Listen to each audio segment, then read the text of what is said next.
Just a second, let me share my screen. First हमारी website आती है answer the public. ठीक है। अब उस पोर्टल में क्या एक्चुअल में उसका यूज़ क्या है, मैंने answer the public .com open किया। एनी गेसेस की like suggestions for topic to use, कोई टॉपिक जिसपे हम कंटेंट लिखे, आर्टिकल लिखे। जैसे फर्स्ट डे का टॉपिक हमारा हेयर बैंड्स था, सेकंड डे का केक्स हो गया, थर्ड डे के लिए एनी टॉपिक, एनी वन, तो रिलेटेबल रहेगा वो अगर आप टॉपिक देंगे तो।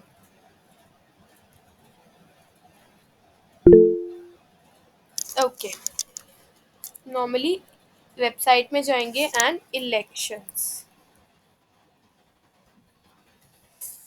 इंडिया में करना है। इंडिया मतलब आपको एक्चुअल में कहाँ के लिए कंटेंट लिखना है, वो कंट्री सेलेक्ट करो कि इंडिया के माइंडसेट के अकॉर्डिंग यहाँ पे आएगा। इंग्लिश में चाहिए, फ्रेंच, जर्मन, हिंदी, जिस भी लैंग्वेज में चाहिए, यहाँ पे ये लैंग्वेज अवेलेबल है, आप इनमें से सेलेक्ट कर सकते हो। Hindi is not available over है। सर्च करेंगे, एक या दो ही वर्ड डालने हैं इसमें, आपको ये नहीं कि दो से ज़्यादा वर्ड डालने हैं। तो वो कीवर्ड मैक्सिमम तीन चार वर्ड का होता है। डिफरेंट टाइप्स ऑफ कीवर्ड्स होते हैं, एक होता है लॉन्ग टर्म कीवर्ड हो गया, शॉर्ट टर्म कीवर्ड हो गया। तो 2 से 3 की वर्ड्स का जो होगा लेटर, आपकी फ्रेज है वो शॉर्ट टर्म में आएगा, 3 से ज़्यादा वाला आपका लॉन्ग टर्म में आएगा। अभी आप देखो यहाँ पे आपके पास 694 रिजल्ट्स आ रहे हैं। तो जब हम स्क्रॉल करते हैं हमें इस तरह से यहाँ पे रिजल्ट मिल जाता है। So let's go to data. Visualisation में और डेटा में क्या डिफरेंस है मैं आपको एक्सप्लेन कर देती हूँ। विजुअलाइजेशन में बेनिफिट होता है कि आपने जिस भी टर्म पे क्लिक किया वो आपको रीडायरेक्ट कर देगा आर इलेक्शंस एवरी 4 years। तो ये जो टर्म है ये लोग सर्च करते हैं गूगल पे और आप इसके ऊपर आर्टिकल लिख सकते हो। ठीक है। तो दो डिफरेंस होते हैं। अभी हम जैसे general elections are held every after every years in India. तो एवरी ईयर तो नहीं होते, 5 years में होते हैं, कुछ 3 years में होते हैं इलेक्शंस इन इंडिया। तो इससे रिलेटेड आपके पास यहाँ पे काफ़ी अच्छा रिजल्ट आ गया। अब कितना रिजल्ट आया सिंगल इस टर्म से, ये इसको हम कीवर्ड बोल सकते हैं, टर्म बोल सकते हैं, फ्रेज बोल सकते हैं। इस फ्रेज से रिलेटेड हमारे पास यहाँ पे अराउंड 29 करोड़ रिजल्ट आ गए। अब आप देखो कि आप इस टर्म पे लिख के आर्टिकल लिख के बहुत अच्छा रिवेन्यू जनरेट कर सकते हो। बेसिकली हम ये सारा कुछ जो लर्न कर रहे हैं, स्किल्स हम क्यों लर्न करते हैं, टू जनरेट रिवेन्यू। हमारा लॉन्ग टर्म गोल क्या होता है कि ये स्किल्स हमें हमारी लाइफ लॉन्ग हेल्प करें, हमारी बिजनेस में या हमारी जॉब में या हमारी एजुकेशन में। तो ये सारी जो टर्मिनोलॉजी, ये सारे जो चीज़ें हम सीख रहे हैं, ये हमारे लेटर ऑन कहीं न कहीं रिवेन्यू जनरेट करेगी। तो अभी हमें ये देखना है कि हम किस तरह से रिवेन्यू जनरेट कर सकते हैं। तो आपने एक फाइंड आउट करी, उसके बाद पूरा प्रोसेस होने के बाद आप क्या कर सकते हो, एक वर्ड लिमिट होती है, half a rupee, like 2 words के 1 रुपी चार्ज कर सकते हो। और कोई भी पर्सन अगर 500 वर्ड का आर्टिकल लिखवा रहा है तो वो आपको 250 रुपीज़ पे करेगा। ये जस्ट फॉर बिगनर है। बिगनर मतलब उसने एक दो पर्सन के लिए काम किया, लाइक शुरू में 3 क्लाइंट्स के लिए आपको फ्री वर्क करना पड़ेगा। उनके feedback low, testimony video testimony low and उनको अपलोड करो। उसके बाद 3 क्लाइंट्स के लिए almost like three three words का 1 रुपी चार्ज करो। फिर आगे 2 रुपी वर्ड, ऐसे 3 क्लाइंट्स पे करो। जैसे for the first 3 clients free work करो, नेक्स्ट 3 क्लाइंट से आप बिल्कुल जैसे 500 वर्ड्स का 100 या 200 रुपीज़ चार्ज करो।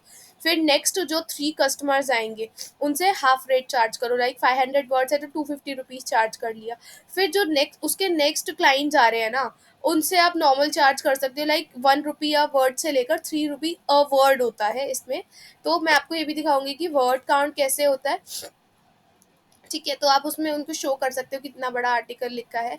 और मैंने इन ही वेबसाइट की यूज़ करके आज तक अराउंड 200 से 300 आर्टिकल जनरेट करे हैं in the part time. Like मेरे और भी बिजनेसेस हैं और इस टूल को यूज़ करके मैंने काफ़ी अच्छे आर्टिकल जनरेट करे हैं। ठीक है। जिस भी टर्म को आपको सेलेक्ट करना है आप कर लो। यहाँ पे 141 रिजल्ट है। अगर आप एक दिन में एक आर्टिकल भी लिखते हो ना, एक दिन का एक आर्टिकल कंपलसरी हो जाता है अगर आप एक पर्सनल फ्रीलांसर बनना चाह रहे हैं। लाइक फ्रीलांसर को अपनी एक पोर्टफोलियो खुद बनानी होती है, और बिगनर के लिए लेट्स से इनिशियल डेज में तो आपको एटलीस्ट 15-20 आर्टिकल्स लिख के रेडी करने होंगे हर फील्ड के। एक हो गया स्पोर्ट्स का, एक हो गया एंटरटेनमेंट का, एक हो गया एजुकेशन का, एक हो गया फाइनेंस का। ऐसे कम से कम 5 से 6 फील्ड सेलेक्ट करो और उनके ऊपर एक एक आर्टिकल लिखो, सो दैट आपके पास किसी भी फील्ड का क्योंकि content writing is not about कि आप सिर्फ केक्स के ऊपर आर्टिकल लिखोगे या सिर्फ इलेक्शंस के ऊपर। अगर आपको अच्छा अमाउंट अर्न करना है तो आपको स्पेशलाइज्ड होना पड़ेगा इन एवरी फील्ड। ठीक है, तो अभी यहाँ पे जैसे मैंने एक टर्म सर्च करी तो उसके 649 रिजल्ट है। 141 तो आ गए क्वेश्चंस। ठीक है, questions as in who, WH फैमिली, who, which, where and what, when, why, can, how and are. एक आर को भी इन्होंने क्वेश्चंस में इंक्लूड करा है। अगर आपको इस वाली इमेज को, ये एक इमेज जनरेट हुई है, इसको डाउनलोड करना है क्योंकि इस एप्लीकेशन आंसर द पब्लिक को यूज़ करने की एक लिमिटेशन है, दैट इज़ 3 टाइम्स या 2 times a day.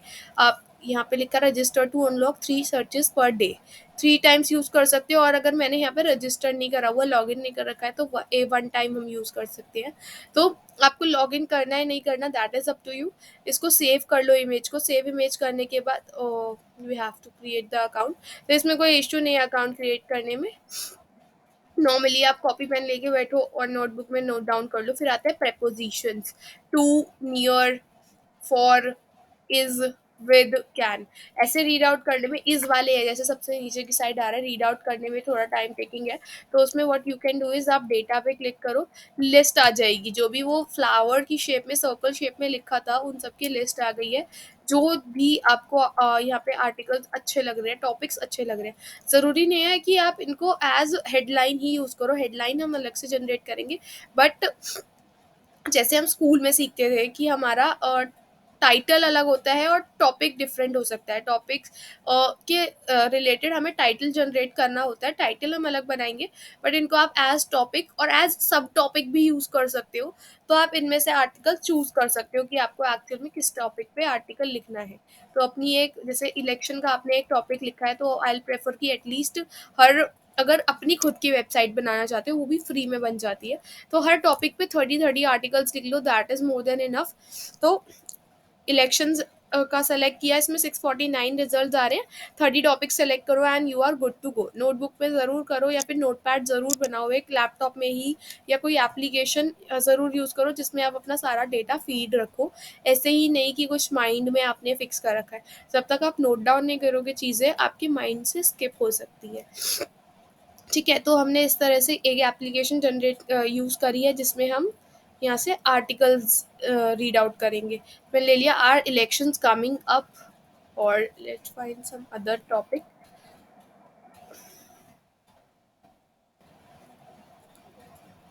When elections are held in India. ठीक है, ये अब ले लेते हैं। अब हम नेक्स्ट हमारी जो एक हमने यहाँ पे टूल यूज़ कर लिया है, सेकंड हमारा टूल आता है हेडलाइन जनरेटर का। या फिर आप कोई भी एक टूल यूज़ कर सकते हो पहले, that is up to you कि हेडलाइन लास्ट में जनरेट करनी है या स्टार्टिंग में करनी है। मैं जो करती हूँ, मैं लास्ट में जनरेट करती हूँ जब मेरा पूरा आर्टिकल डन हो जाता है, तो मेरे को ज़्यादा आइडिया मिलता है हेडलाइन जनरेट करने का। तो हम पहले एक वेबसाइट ओपन करते हैं, दैट इज़ क्विल बोर्ड। अब इस वेबसाइट में ये भी पेड है, लाइक प्रीमियम और फ्री दोनों चीज़ें आप कर सकते हो। तो इसकी लिमिटेशंस क्या है, 125 वर्ड्स के लिए ये फ्री है, उससे ऊपर के लिए ये पेड है। स्टैंडर्ड और फ्लुएंसी आप फ्री यूज़ कर सकते हो, बाकी सारे फीचर्स आपको पे करने होंगे। तो हमारे लिए ये स्टैंडर्ड एंड फ्लुएंसी भी बहुत अच्छा वर्क करता है। आपको फर्स्ट पेज के आर्टिकल्स पिक नहीं करने हैं क्योंकि फर्स्ट पेज पे रैंक्ड आर्टिकल्स है। अगर कोई आपको लग रहा है कि पिक करना है, क्लिक कर लो। पहले आप एक नोट पैड में what you will do is how a election, how a by election is run. अगर आपको ये पॉइंट अच्छा लग रहा है आप इसको कॉपी कर, जो भी आपको पॉइंट अच्छे लग रहे हैं आप उनको कॉपी कर सकते हो। Governor general tells the chief electoral officer to run a by election within 20 days of the vacancy notice being publish, तो ये वाला जैसे पॉइंट है।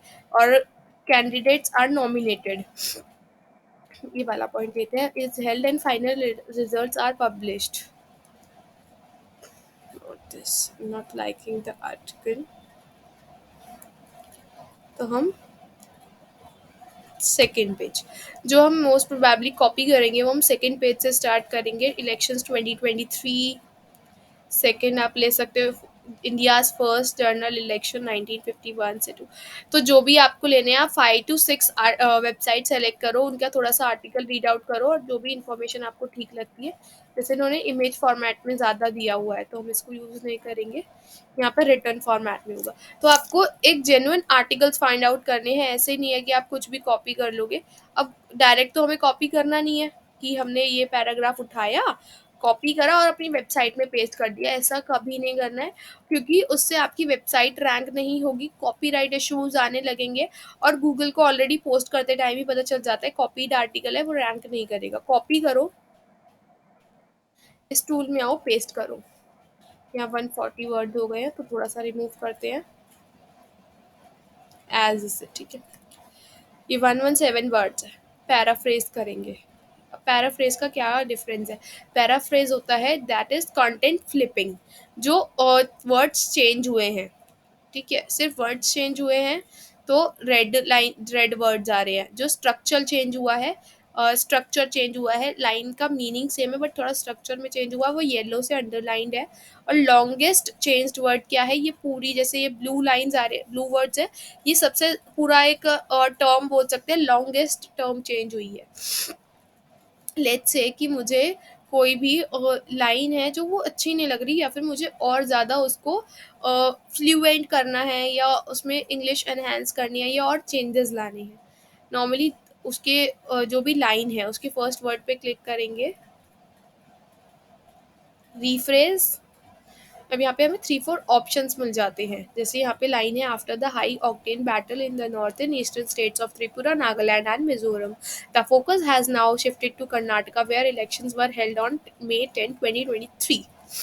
ठीक है, द spotlight has now switched to Karnataka where elections were conducted on May 10, 2023 following the high stakes contest in the northern states of Tripura, Nagaland and Mizoram। ये वाली लाइन आ गई, ये वाली इस तरह से ये लाइन सही लग रही है तो इसी को ऐसे ही रहने देंगे, नहीं तो हम फ्लुएंसी पे क्लिक करेंगे। फ्लुएंसी में कोई लाइन समझ आए तो आप उसको सेलेक्ट कर सकते हो, नहीं तो इसको ऐसे ही छोड़ सकते हो। मुझे ये वाला पॉइंट अच्छा लग रहा है तो मैं इसको सेलेक्ट करूँगी। कोई वर्ड चेंज करना है, वर्ड पे क्लिक करो, नीचे वर्ड के ऑप्शंस आ जाते हैं, उन्हें चेंज कर सकते हो। द स्पॉटलाइट को चेंज करना है कर सकते हो, मीनिंग भी थोड़ा चेंज हो जाएगा तो उसको आपको चेकआउट करते रहना है। स्विच्ड हैज़ करेंटली शिफ्टेड, तो इस प्रेजेंटली शिफ्टेड, तो ये थोड़ा सा वर्ड बढ़ गया, हमने जैसे ही यहाँ पे वर्ड पोस्ट करा एक और वर्ड ऐड हो गया यहाँ पे चेंज करने के बाद, तो ये हमारी वर्ड लिमिटेशन है ये इंक्रीज हो गई है। जैसे अभी 117 वर्ड्स थे तो हमारे राइट साइड हो गए 114 वर्ड्स। अगर आपको इसको और इंक्रीज करना है, असिस्टेंस पे क्लिक करो, कॉइलेशन लगा दो, सेंटर पे क्लिक करो, सेंटर की spelling, shift, moves is going to move will begin to move। ठीक है, क्या लाइन है? That is after the that the elections in Rajasthan, Chhattisgarh and Madhya Pradesh, the action will shift to the centre of India, will begin to move to India. ठीक है, to centre of India. इस तरह से अब यहाँ पे 114 वर्ड, तो यहाँ पे वर्ड लिमिट चेंज होती रहेगी, वो आपके ऊपर है कितना करना है। ठीक है, अब इस तरह से आपको पूरा अपना आर्टिकल जनरेट करना है, बट जो एक स्ट्रक्चर होता है, स्ट्रक्चर मेंटेन करके। पहले किसी भी टॉपिक पे 10 मिनट लगाओ, आर्टिकल रीड आउट करो 4-6, जो जो पसंद आए उनको एक अलग सेपरेट करते जाओ कि आपको किस आर्टिकल से क्या कंटेंट पिक करना है, ये माइंडसेट बनाओ और उस कंटेंट को पिक करो, यहाँ पे फ्लिप करो and you are good to go. Last के सेशन पे हम चैट जीपीटी, जो एक न्यू टूल आया है, 1-2 महीने हुए हैं, उसको यूज़ करेंगे और एक पूरा कंटेंट, तो ये एआई बेस्ड वर्कशॉप भी रहेगी लास्ट के डे में, जो आपको बहुत ज़्यादा हेल्प करेगी कि आप एडवांस एआई को कैसे यूज़ कर सकते हो अपनी डिजिटल मार्केटिंग जर्नी में। ठीक है, यहाँ पे हमने काफ़ी चीज़ें मैनुअली कर रहे हैं, एआई वेबसाइट ज़रूर है क्विलबॉट, बट यहाँ पे हमें चीज़ें मैनुअली करनी पड़ रही हैं। तो हम अब इसको चेक करेंगे। ठीक है, चेक किससे करते हैं? Plagiarism check. प्लेगरिज्म चेकर आप डालते हो तो स्टार्टिंग की, अगर आपने अपना हैंड रिटन आर्टिकल बनाया है, दैट इज खुद एक दो चार आर्टिकल रीड करे, खुद लिखा है पूरा, उस केस में 3 पोर्टल्स पे, 3 वेबसाइट्स पे आपको डुप्लीकेसी चेक करनी है अपने आर्टिकल की। और अगर जो हम अभी फ्लिप कर रहे हैं, जो हमने कंटेंट कॉपी किया और वर्ड्स चेंज कर दिए, उस केस में 5 to 6 वेबसाइट्स आपको चेक करनी है, टू 5 to 6 वेबसाइट यूज करनी है to check your article.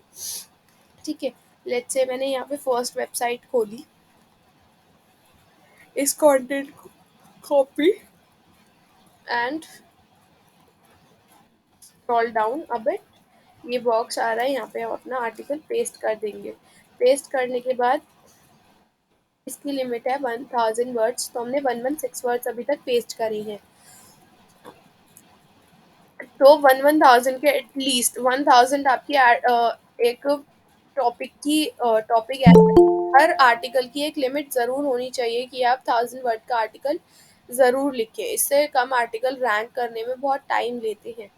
Check इसको I am not a robot पे कैप्चा चेक कर दिया, प्लेगरिज्म चेक करेंगे। किसी वेबसाइट पे कुछ रिजल्ट आता है, किसी पे कुछ आता है, इसीलिए मैंने बोला कि खुद अगर आर्टिकल लिख रहे हो तो भी 3 वेबसाइट पे चेक करो कि 90% एटलीस्ट आपका आर्टिकल यूनिक होना चाहिए। और अगर आप जो फ्लिप कर रहे हो कंटेंट, जो भी हमने दूसरी वेबसाइट से पिक किया एंड जो प्रोसेस के गो थ्रू किया, उस केस में आप 95% यूनिकनेस रखो और एटलीस्ट 2 वेबसाइट्स का रिजल्ट सेम आए कि आपका आर्टिकल 95% यूनिक है। और अगर 2 का सेम नहीं आ रहा है, अगेन उसको एडिट करो। अभी इसमें ये डिटेक्ट हो रहा है, ये आपको आंसर दे देगा कि आपका आर्टिकल कितना परसेंट कॉपीड है अभी तक और कितना परसेंट यूनिक है। फिर उसमें हम अगेन वही वही लाइन को फ्लिप करेंगे, जो लाइन हमें लगेगी कि कॉपीड शो कर रहा है, उसी लाइन को हम उसका मीनिंग सेम रख के कंटेंट पे फ्लिप करेंगे। ठीक है,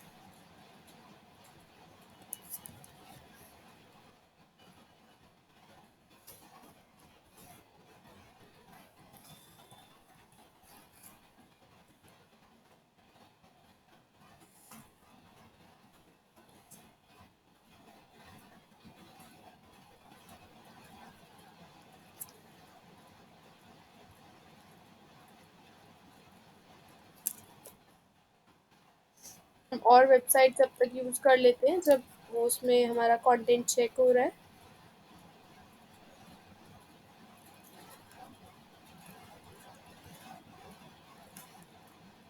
डुप्ली चेकर को काफ़ी ज़्यादा प्रेफरेंस दिया जाता है इस वाले पोर्टल को, to check the content duplicacy and all.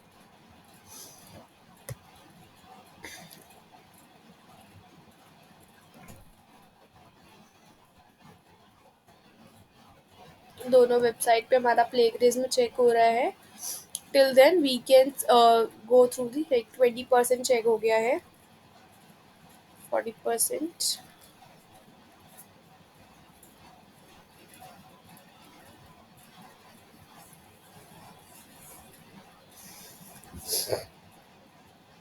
100% unique show कर दिया है इस डुप्ली चेकर ने। ठीक है, तो अभी हम दूसरी वेबसाइट का प्रेफरेंस ज़रूर लेंगे। 6 वेबसाइट का रूल आपको फॉलो करना ही है, ऐसा नहीं है कि आप उसको स्किप कर दोगे कि एक वेबसाइट ने 100% यूनिक दिखा दिया, तो उस केस में you can't avoid another website, क्योंकि वहाँ पे रिजल्ट कुछ और आ सकता है।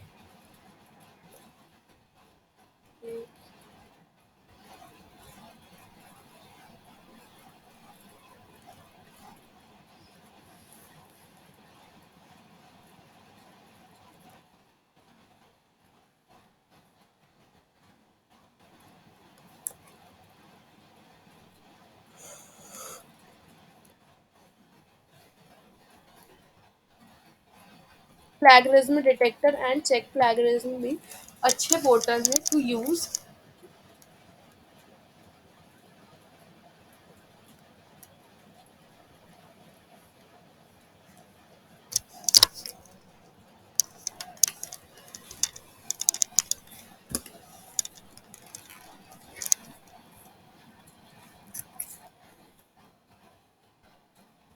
Content paste, enable deep search, तो इसके लिए आपको $7 पे करने होंगे, हम नहीं करेंगे। And yes, we are human.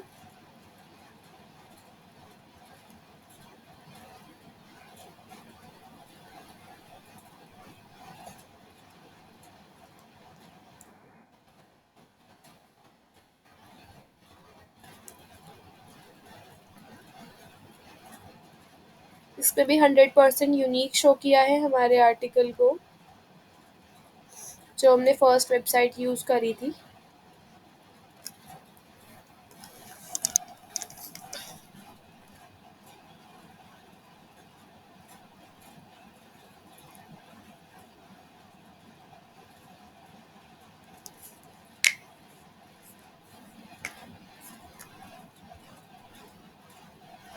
इसमें 100% आ गया था डुप्लीशेकर में। And we are not a human, वो we are not a robot check करा, प्लैगरिज्म पे बटन पे प्रेस हो गया। एंड यहाँ पे भी हमारा कंटेंट 100% यूनिक है, इसमें इट्स चेकिंग। तो ऐसे ही मैंने जैसे 4 पोर्टल यूज़ करे, 4 में बता दिया है कि मेरा कंटेंट यूनिक है, तो मैं औरों में चेक नहीं करूँगी। अगर वहाँ पे 1% का भी इशू आता तब मैं और पोर्टल्स पे ज़रूर चेक करती कि मेरा कंटेंट यूनिक है या नहीं है, एंड एडिटिंग करते हम। ठीक है, तो अब इस वे के थ्रू हमारा कंटेंट जनरेट हो गया है। इसमें नो प्लैगरिज्म फाउंड है, तो ये भी 100% यूनिक है। तो अब हम इस आर्टिकल को अपने किसी भी पोर्टल पे पोस्ट कर सकते हैं। अगर आपको एक वेबसाइट नहीं बनानी है, तो उस केस में आप क्या कर सकते हो, नॉर्मल एक आप लिंक्डइन का पेज बनाओ और उसमें कंटेंट राइटिंग स्टार्ट करो। 1000 वर्ड उसमें मैक्सिमम लिमिटेशन रखो और उसके साथ में एक इमेज क्रिएट करके डालो। अब इमेज कैसे क्रिएट होती है, वापस कैनवा पे जाना है। कुछ चीज़ें आपके लिए न्यू हो सकती हैं, बट एज़ यू नो कि आपके पास सेशन की रिकॉर्डिंग भी है, बाद में आप रिलेट कर सकते हो सब चीज़ों को। जब आप सारे सेशंस चेकआउट कर लोगे तो आपको काफ़ी ज़्यादा रिलेटेबल लगेगा, न्यू कुछ भी नहीं लगेगा। ब्लॉग बैनर सर्च करेंगे, एंटर,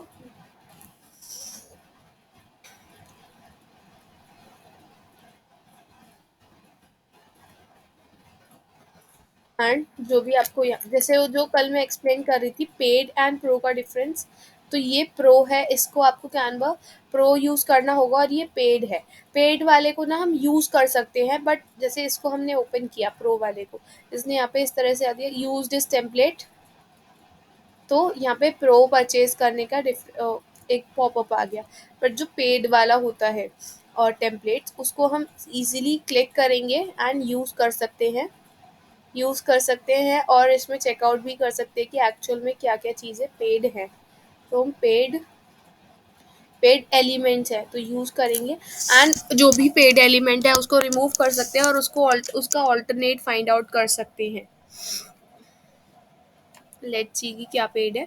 अगर किसी भी एलिमेंट पे क्रिस क्रॉस आ रहा है तो पेड पता चल जाता है कि ये पर्टिकुलर एलिमेंट पेड है। अभी जैसे यहाँ पे मैंने क्लिक किया, यहाँ पे रिमूव वाटरमार्क का ऑप्शन आ रहा है, इसको मैं डिलीट कर दूंगी। इस पे नहीं आ रहा है, इसको अगेन सेट रखेंगे हम यहीं।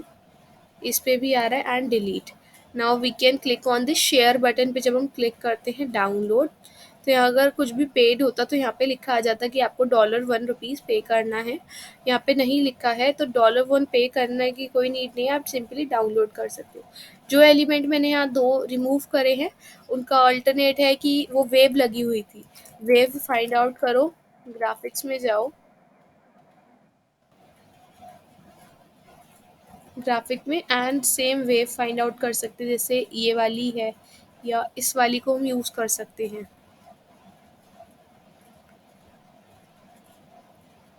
इस तरह से। और स्मॉल करेंगे,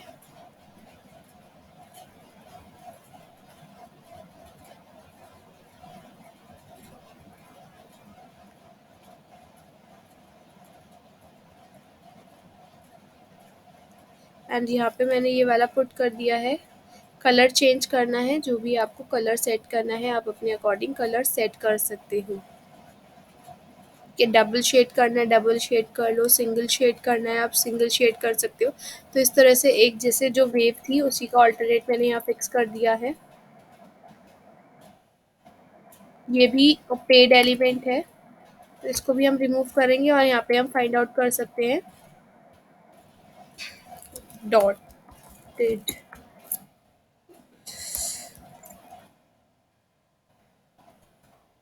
डॉटेड फाइंड करेंगे, ग्राफिक्स पे जाएंगे, जो भी हमें बेस्ट रिलेटेबल लगता है हम उसको यूज़ कर सकते हैं। ठीक है, जैसे ये वाला हो गया, इसको यूज़ कर सकते हैं, जो आपको बेस्ट लगे उसको आप यहाँ पे पुट कर सकते हो।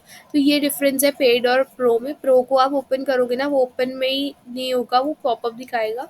बट जो पेड वाला एलिमेंट होता है वो सिर्फ आप यूज़ कर सकते हो और उसका पेड रिमूव कर सकते हो। अब कोई भी आर्टिकल आप लिखते हो तो उसका हमें ब्लॉग बैनर ज़रूर जनरेट करना होता है। ब्लॉग बैनर एक्चुअल में क्या होता है, लेट्स फाइंड मार्केटिंग। ठीक है, मार्केटिंग लिखा, एक कोई भी टर्म लिखी, इमेजेस में गए। अब इन इमेजेस का क्या रेलेवेंस है, अगर हम इस इमेज पे क्लिक करते हैं, इस पे डेफिनेशन लिखी है मार्केटिंग की, activities a company undertake activities a company undertake to promote the buying and selling of a product and service.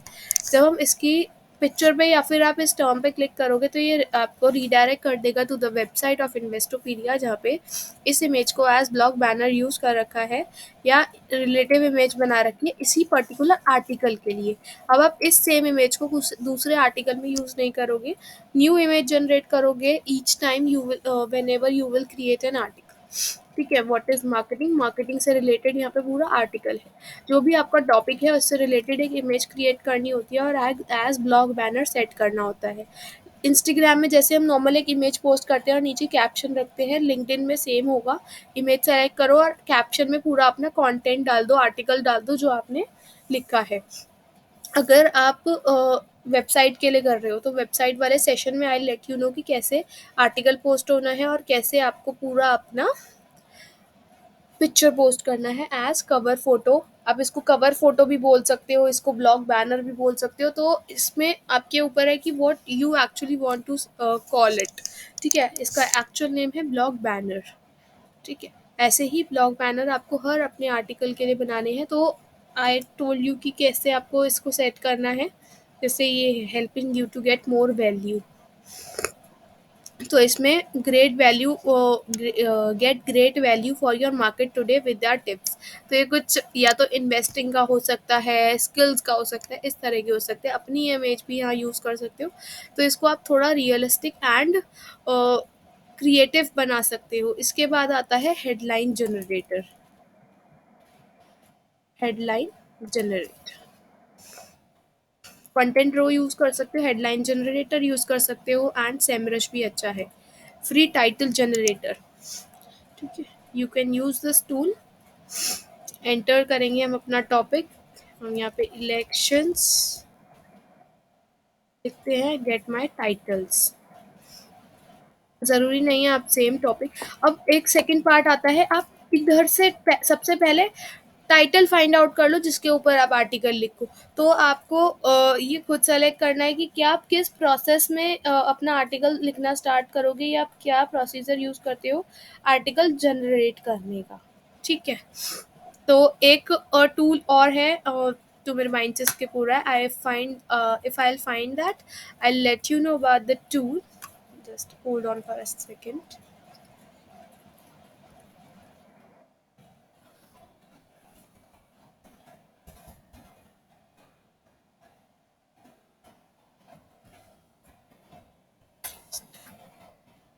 I guess वो ना पोर्टल ही डिलीट हो गया है। हाँ, वो पोर्टल डिलीट हो गया है, दैट वाज ब्लॉगर कास्ट। तो उसमें व्हाट एक्चुअली हम करते क्या थे कि हम नॉर्मली सिर्फ लिखते थे इंस्टाग्राम। इंस्टाग्राम की हेडलाइंस आ जाती थी, एक साइड पे आर्टिकल्स आ जाते थे। उन आर्टिकल्स को आप पिक करो, वो यूनिक आर्टिकल्स होते थे, या उनको आप फ्लिप भी कर सकते, कुछ भी कर सकते थे और उनको डायरेक्टली पोस्ट कर सकते थे। अभी जितने लेटेस्ट एआई आए हैं तो उस वजह से आई आई डोंट नो कि आज वो वेबसाइट क्यों शो नहीं हो रही है। तो इसका ग्लिच फाइंड आउट करके अगर और कोई उसका सब्स्टिट्यूट होता है तो मैं आपको ज़रूर बताऊंगी। नहीं तो जो मैंने आपको प्रोसेस बताया है that is well to perform. तो हम यहाँ से कोई भी हेडलाइन सेलेक्ट करेंगे। गाइड्स हो गई, guide elections, a guide to making your voice heard, a step by step guide. ठीक है, लिस्टिकल्स हो गए, ये बहुत अच्छे वर्क करते हैं। लिस्टिकल्स जो 10 टिप्स फॉर होगी, 10 tips, top 10 facts, 10 ways, 10 weights, 10 secrets. इनमें से कोई भी आप टॉपिक फाइंड आउट कर लो, उसके ऊपर आर्टिकल लिखना है लिख लो, नहीं तो अपने आर्टिकल को टर्म देनी है आप यहाँ से टर्म दे सकते हो। जो भी आपको फाइंड आउट करना है नॉर्मली कॉपी करो and you are good to use. ठीक है, तो हमारा टाइटल जनरेट हो गया, ब्लॉग बैनर हो गया, एंड आफ्टर दैट हमारे एक आर्टिकल में एक फीचर और आता है। पहले हम कोई भी एक नोटपैड नोटपैड पिक करते हैं, ओपन, पेस्ट कर दिया हमारा टॉपिक। आप नॉर्मल आर्टिकल पेस्ट करेंगे, उसके बाद आता है inbound and outbound link. Inbound and outbound link क्या होता है?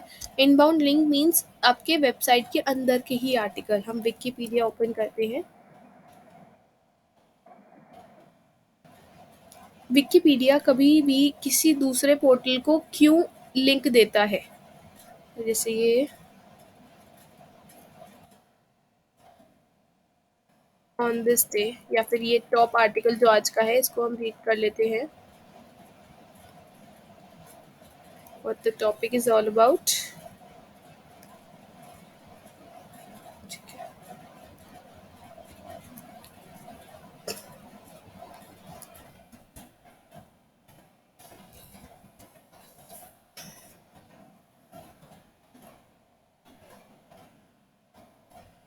वेयर इज विकिपीडिया दिया, वेयर इट इज। अब देखो नॉर्मली यहाँ पे आर्टिकल पोस्टेड है, लास्ट में आपको बहुत सारे लिंक्स मिलते हैं।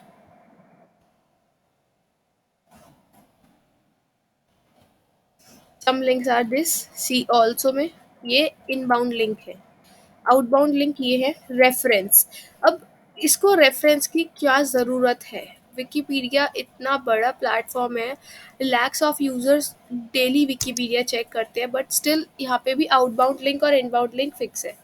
अब अगर हम क्लिक करते हैं किसी, इधर बैलेट एक्सेस को दूसरे टैब में ओपन करते हैं, बैलेट एक्सेस के ऊपर यहाँ पे ओपन हो गया पूरा आर्टिकल। ये सारे इनबाउंड लिंक है जो कहीं ना कहीं विकिपीडिया की वेबसाइट पे ही जाएंगे। आप कोई भी रैंडम सेलेक्ट कर लो, ओपन कर लो, ये आपको सब विकिपीडिया की वेबसाइट पे रिडायरेक्ट करेंगे।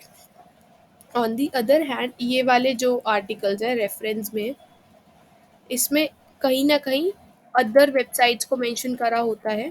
जब हम यहाँ पे क्लिक किया, दी एटलांटिक का यहाँ पे खुल गया। ठीक है, तो 12th पे अगैथी एक वेबसाइट है वो ओपन हो गई। ठीक है, एस्का एडू, American school of classical studies at Athens.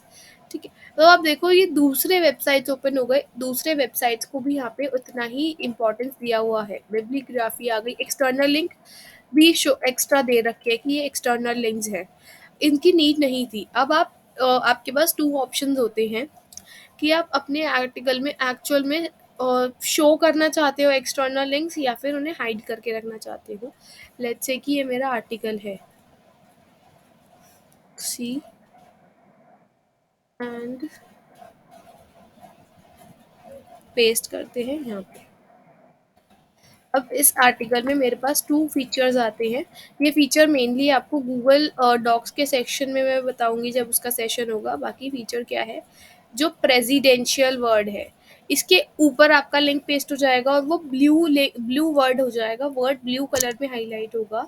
और अगर आप अलग से लिस्ट देना चाहते हो इंटरनल लिंक्स, एक्सटर्नल लिंक्स की, तो इस तरह से आप यहाँ पे पूरा लिस्ट प्रोवाइड कर सकते हो कि आपने कहाँ कहाँ से आर्टिकल के की इंफॉर्मेशन ली है, रीड आउट करा है, और यहाँ पे पेस्ट कर सकते हो एक्सटर्नल लिंक।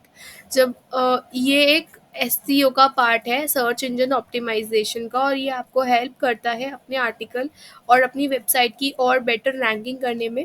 जैसे स्कूल्स में आप जाते हो, एक रूल्स एंड रेगुलेशंस होते हैं। ऐसा तो नहीं है किसी दिन आप स्कूल में टाई लगा के नहीं गए, ठीक है, तो आपको स्कूल से बाहर तो नहीं निकाल देंगे, रखेंगे उस दिन पूरा स्कूल में ही है। वार्ड आपका जो चाइल्ड है वो स्कूल में ही रहेगा, but on the other hand वो इतना ज़्यादा उसको इम्पोर्टेंस नहीं मिलेगी, क्योंकि एक रूल एंड रेगुलेशन फॉलो नहीं करी। ऐसे ही एक पैरामीटर है एसईओ का आर्टिकल के लिए, हर चीज़ के लिए, अगर आप उसको फॉलो करते हो तो आपको बहुत अच्छे रिजल्ट मिलते हैं। मैं आपको कुछ रूल्स एंड रेगुलेशंस के यहाँ पे पैरामीटर्स हैं वो शो करती हूँ, ताकि आप अपने फर्दर डिजिटल मार्केटिंग जर्नी में यूज़ करो।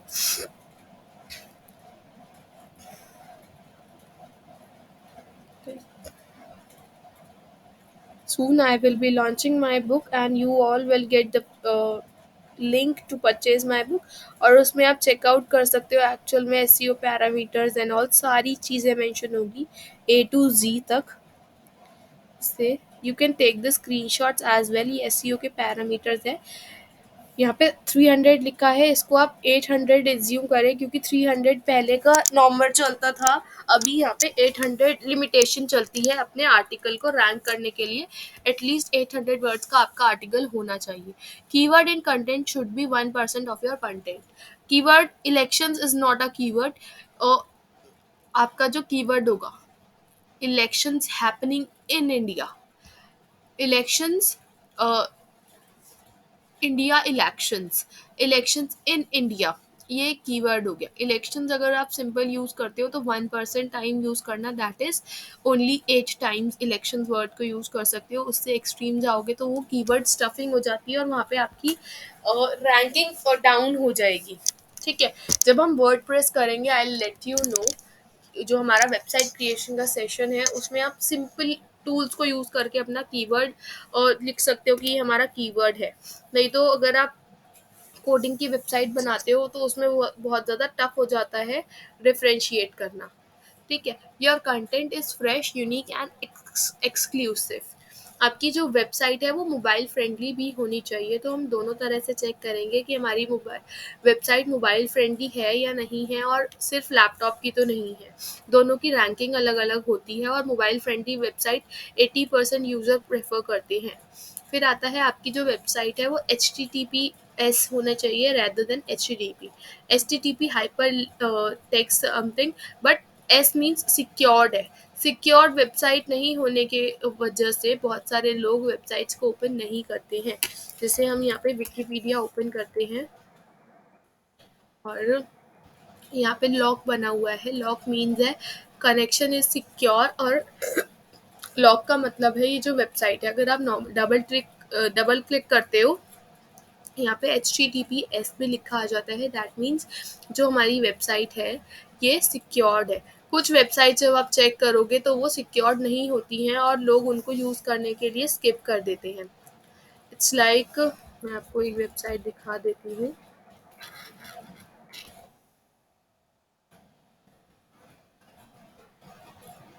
This portal. तो यहाँ पे ट्रायंगल बना हुआ आ रहा है कि ये कनेक्शन सिक्योर नहीं है। तो इस तरह की वेबसाइट को यूज़र्स ओपन करना कम प्रेफर करते हैं। And your article should ideally contain a lot of rich media. अब रिच मीडिया क्या होता है? Video and photos. तो ज़रूरी नहीं है, सबसे पहले तो ब्लॉग बैनर बन ही गया जो आर्टिकल के टॉप पे लगेगा। उसको कहाँ प्लेस करना होता है वो भी मैं आपको बताऊंगी। 2 से 3 तरीके होते हैं उसको प्लेस करने के। लाइक जो आपकी हेडलाइन है, हेडलाइन के अबव, हेडलाइन के बिलो, और एक हेडलाइन को ओवरलैप करके, मींस बैकग्राउंड में आपका ब्लॉग बैनर आएगा और जो आपकी हेडलाइन आपने आर्टिकल की लिखी हुई है वो आर्टिकल के ऊपर आएगी। अब एक कुछ लोग क्या करते हैं, जो आपका आर्टिकल का ब्लॉग बैनर बनाते हैं उसके ऊपर भी हेडलाइन लिख देते हैं, क्योंकि गूगल इमेजेस में जब वो इमेज आती है तो वहाँ पे नहीं होता ना कि ओवरलैप नहीं करती, वहाँ तो सिर्फ इमेज शो होती है। बट जब आप आर्टिकल रीड आउट करते हो और वहाँ पे जो हेडलाइन है और जो इमेज के ऊपर हेडलाइन है वो दोनों ओवरलैप करती है। सेकंड, ब्लॉग बैनर में जो इमेज बनती है उसमें आपका कीवर्ड होना बहुत मैंडेटरी है, ठीक है। एंड जो आपका टाइटल है वो 60 कैरेक्टर्स का होना चाहिए, 60 कैरेक्टर एज इन। अगर मैं यहाँ पे एस पैरामीटर्स की बात करती हूँ, S E O is 3 characters, और उसके बाद जब हम एक स्पेस ऐड करते हैं तो वो 4th कैरेक्टर ऐड होता है। स्पेस को हम यहाँ पे स्किप नहीं कर सकते। पैरामीटर्स 4th कैरेक्टर हो गया space, and fifth is P, 6, 7, 8, 9, 10, 11, 12, 13, 14 and 15, full stop भी एक कैरेक्टर होगा। इसी तरह से 60 कैरेक्टर्स का आपका टाइटल बनता है, और एक बनता है मेटा डिस्क्रिप्शन। मेटा डिस्क्रिप्शन होता है जो भी आपने अपने आर्टिकल में लिखा है, उसी आर्टिकल में से एक जो हाई पॉइंट है, मतलब जैसे एक शॉपकीपर होता है, शॉपकीपर जब फ्लिपकार्ट पे लिस्टिंग करता है तो वो एक पिचिंग पॉइंट होता है हर प्रोडक्ट का, कि इस प्रोडक्ट में एक यूनिक सेलिंग पॉइंट है। उस आपके आर्टिकल में भी एक कोई यूनिक पॉइंट होगा जिसको आपको एक एज मेटा डिस्क्रिप्शन यूज़ करना है। तो आई लेट यू नो वो भी वेबसाइट के सेक्शन में। तो ये सब चीज़ें बैकएंड की हैं जो आपको क्रिएट करके रखनी है, और उनको अपडेट कैसे करना है ये हम डिसाइड करेंगे इन द वेबसाइट सेशन। ठीक है, हैव यू ऑल आपके 1:2 में होना चाहिए। 1:2 में आपका इनबाउंड एंड आउटबाउंड लिंक रहेगा। एक इनबाउंड लिंक है तो दो आउटबाउंड लिंक रहेंगे। वो दो इनबाउंड लिंक है तो एक आउटबाउंड लिंक रहेगा, मतलब अपनी वेबसाइट के ही खुद के दूसरे आर्टिकल्स के लिस्ट लिंक हो गए या पेजेस के लिंक हो गए आपके आर्टिकल में। एक लिंक अगर आपने विकीपीडिया, क्योंकि हमारा तो नहीं है ना विकीपीडिया, तो हम विकीपीडिया को दे सकते हैं आउटबाउंड लिंक, उसका यूज़ करा है अपने आर्टिकल में, तो दो हम लिंक यूज़ करेंगे अपनी ही वेबसाइट में। ये रेशो इंक्रीज होती है हर और लिमिट के साथ। जैसे 800 वर्ड्स में आपको 4 इनबाउंड लिंक यूज़ करने हैं और 2 आउटबाउंड लिंक यूज़ करने हैं। मतलब 4 इनसाइड लिंक होने चाहिए आपकी खुद की वेबसाइट के ही, उसमें social media link exceptional case है, वो आउटबाउंड लिंक में आते हैं। और सोशल मीडिया के लिंक्स भी आपको ज़रूर शेयर करने हैं अपने आर्टिकल में, जैसे कि आर्टिकल में लास्ट में मेंशन कर सकते हो फॉलो अस ऑन फेसबुक, और फेसबुक का लिंक डाल दो, इंस्टाग्राम का लिंक डाल दो। ऐसे लिंक्स भी आपको ग्रो करने में बहुत ज़्यादा हेल्प करते हैं। ठीक है, और फर्स्ट हमारा जो कीवर्ड है वो हो गया elections happening in India, elections happening in Karnataka. And जो सेकेंडरी कीवर्ड हो गया, ये फर्स्ट हम ले लेते हैं इलेक्शंस हैपनिंग इन कर्नाटका। इस पर्टिकुलर पॉइंट के ऊपर हम अपना आर्टिकल लिख रहे हैं, तो सेकेंडरी कीवर्ड्स हो जाएंगे हमारे elections in India, elections happening in India May 2023। तो इस तरह से सेकेंडरी कीवर्ड्स आपके 3 to 4 होने चाहिए। प्राइमरी 1 रहेगा, सेकेंडरी आपके 3 to 4 रहेंगे। ठीक है, एंड 120 कैरेक्टर का डिस्क्रिप्शन होना चाहिए। External links in your social media bio, तो जो आपकी वेबसाइट के लिंक हैं वो आपको अपने सोशल मीडिया बायो में ज़रूर यूज़ करने हैं, उससे आपकी वेबसाइट की रिलायबिलिटी बढ़ती है। तो इसी तरह से बहुत सारे पैरामीटर्स होते हैं। ठीक है, 200 पैरामीटर्स होते हैं, 50 तो हम डेली में यूज़ कर ही सकते हैं जब हम एक यूज टू हो जाएंगे अपनी डिजिटल मार्केटिंग जर्नी में। ठीक है, any questions as of now, anyone, any questions, anyone?